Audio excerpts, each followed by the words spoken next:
Hi everyone, welcome back to my channel. So today I will guide you step by step to set up your first Go project like a pro. Whether you are beginner or switching from another language, this tutorial has you covered. So let's get started. So just before that we will cover this topic, we just need to ensure that whether it is basically Go it is installed or not. So you just need to install the Golang in your OS, and then afterwards we will ensure that whether it is a go actually installed or not. So basically um, you just need to ensure that how we can ensure that the Go language is installed. So you just need to run this command go version, and here you can see it will showing the version of the Go lang.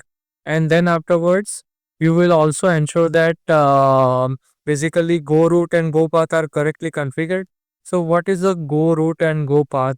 So basically directory where the Go programming language is installed. That and in the Linux and Mac OS, it is installed in the basically user local and Go, and in Windows, it is installed in C slash Go folder.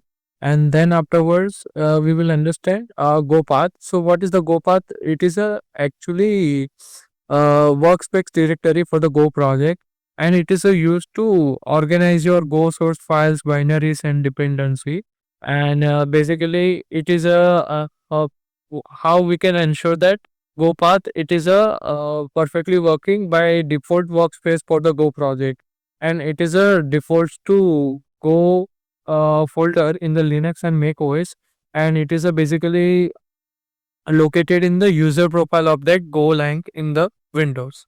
Now we will create a new project by using the this command go mode init and project name. So let's get started. So now let's create a new project. These days we use the Go models, the modern way of managing the dependencies. We will start by creating the directory for your project like this. So first we can open the VS Code. Then afterwards we will create a simple one directory which is called the hello one. Then we can basically we will create the initialize the module. So how we can initialize the module? Simply we can go to that open integrated terminal, and here we will go more init, and then afterwards we will simply write the hello world. So here it is creating one module which is called the hello world, and this generates a go.mod file which is tracking your dependency.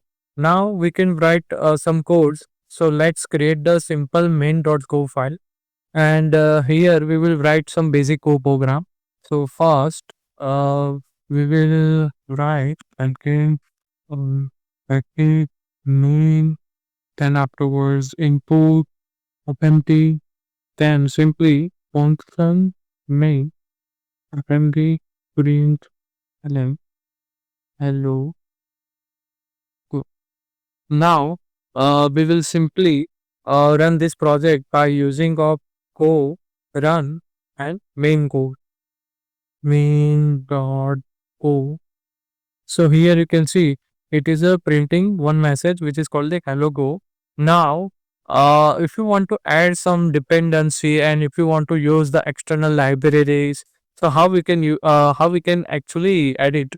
So which is have one command go cat github.com / c rups and log plus. So basically, here it will actually add one check go.sum file, and basically it will add one more dependency, one more module. So github.com syrups and logras version 1.9.3.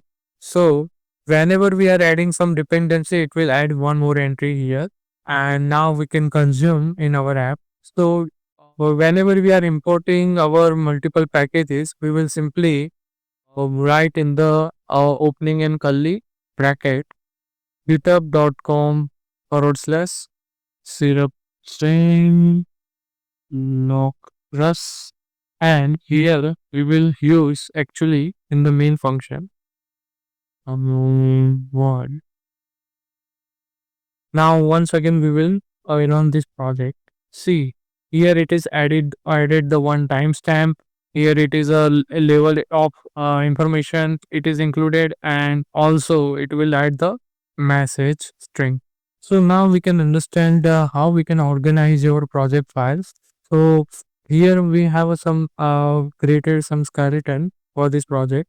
So my Go project contains the one file which is called the go.mode, go.sum, main.go, internal, and package, and cmd folder. So what kind of these things are included in the project folder structure? So first go.mode file, it actually specifies the module dependency and the module path. Then afterwards go.sum file, it will contains the checksums for the module dependency to ensure the integrity. Main.go actually contains the entry point of the application where the execution starts. Internal folder basically contains the private application logic, helpers, and business specific code not meant to be exposed outside the module. Then afterwards, package folder. It is a reusable package that are intended to be shared or exported to the other projects. And then afterwards, CMD folder basically contains the CLI tools and including code for the command line entry points and related the configurations.